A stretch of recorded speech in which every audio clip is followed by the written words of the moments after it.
Hello everyone, welcome to my YouTube channel care education purpose. তোমরা সবাই কেমন আছো?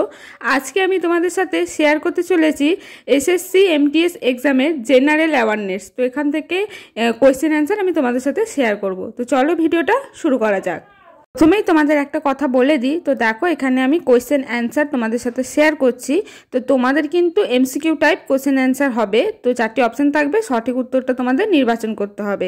আমি এখানে শুধু সঠিক উত্তরটি কিন্তু বলে যাচ্ছি। দেখো, প্রথম প্রশ্ন, মিস ইউনিভার্স 2022 কে হয়েছেন? উত্তর হচ্ছে আমেরিকার আরবনি গ্র্যাবিয়েল। দ্বিতীয় নম্বর প্রশ্ন দেখো, অ্যাসিড বৃষ্টির জন্য কোন গ্যাস দায়ী?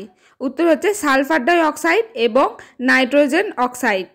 ভারতীয় সংবিধানের কোন ধারায় পরিবেশ রক্ষার কথা বলা হয়েছে? উত্তর হচ্ছে আর্টিকেল 48A এবং আর্টিকেল 51A, যে ব্যাকেটে থাকো জি অর্থাৎ জেনারেলে। ভারতীয় ক্রিকেটের জনক কাকে বলে? উত্তর হচ্ছে রঞ্জিত সিংজিকে। ভারতীয় জাতীয় ক্রিকেট প্রতিযোগিতার নাম কি? উত্তর হচ্ছে রঞ্জি ট্রফি। মেহরুন্নেসা নামের অর্থ কি? উত্তর হচ্ছে নারী কুলের সূর্য। জাহাঙ্গীরের আত্মজীবনীর নাম কি? উত্তর হচ্ছে তুজুকি জাহাঙ্গীরি। পরের প্রশ্ন দেখো, ভারতে প্রতিষ্ঠিত প্রথম ব্যাংকের নাম কি ছিল? উত্তর হচ্ছে ব্যাংক অফ হিন্দুস্তান। লোকসভা ও রাজ্যসভার যৌথ অধিবেশনে কে সভাপতিত্ব করেন? উত্তর হচ্ছে লোকসভার অধ্যক্ষ। অলিম্পিক গেমস কত সালে শুরু হয়? উত্তর হচ্ছে 1896 সালে। ভারত কবে প্রথম অলিম্পিক গেমসে অংশগ্রহণ করেন? উত্তর হচ্ছে 1900 খ্রিস্টাব্দে। 2020 গ্রীষ্মকালীন অলিম্পিকে কোন দেশ সবচেয়ে বেশি পদক জিতেছে? উত্তর হচ্ছে আমেরিকা। তারপরে দেখো, কালবেলিয়া কোন রাজ্যের নৃত্য?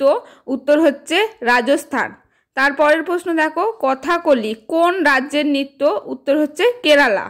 পরের প্রশ্ন দেখো, ভিটামিন সি এর অভাবে কোন রোগ হয়? উত্তর হচ্ছে স্কারভি। ভিটামিন ডি এর অভাবে শিশুদের কি রোগ হয়? উত্তর হচ্ছে রিকেট। নির্মলা সীতারামন কোন রাজ্যেতে তেজস্বিনী স্কিম চালু করেছে? উত্তর হচ্ছে জম্মু ও কাশ্মীর। তারপরে দেখো, অ্যাথলিটস ফুট কি ঘটিত রোগ? উত্তর হচ্ছে ছত্রাক। জলাতঙ্ক রোগের জীবাণুর নাম কি? উত্তর হচ্ছে রেবিস ভাইরাস। ভোপাল দুর্ঘটনায় নির্গত গ্যাসের নাম কি? উত্তর হচ্ছে মিথাইল। তারপরের প্রশ্ন দেখো, তেহরি বাঁধ কোন নদীর ওপর অবস্থিত? উত্তর হচ্ছে ভাগীরথী। পৃথিবীর নিকটতম গ্রহ কোনটি? উত্তর হচ্ছে শুক্র। সমষ্টি উন্নয়ন কর্মসূচি ভারতের কোন সালে চালু হয়েছিল? উত্তর হচ্ছে 1952 সালে। পঞ্চবার্ষিকী পরিকল্পনা চূড়ান্ত সম্মতি কে দেন? উত্তর হচ্ছে জাতীয় উন্নয়ন পরিষদ। কোন পঞ্চবার্ষিকী পরিকল্পনার সময়ে সবুজ বিপ্লব সূচিত হয়েছিল? উত্তর হচ্ছে তৃতীয়। দেখো, আপাতত এই 25টি কোয়েশ্চেন অ্যান্সার তোমাদের জেনারেল অ্যাওয়ারনেস অর্থাৎ সাধারণ সচেতনতা থেকে আমি শেয়ার করলাম।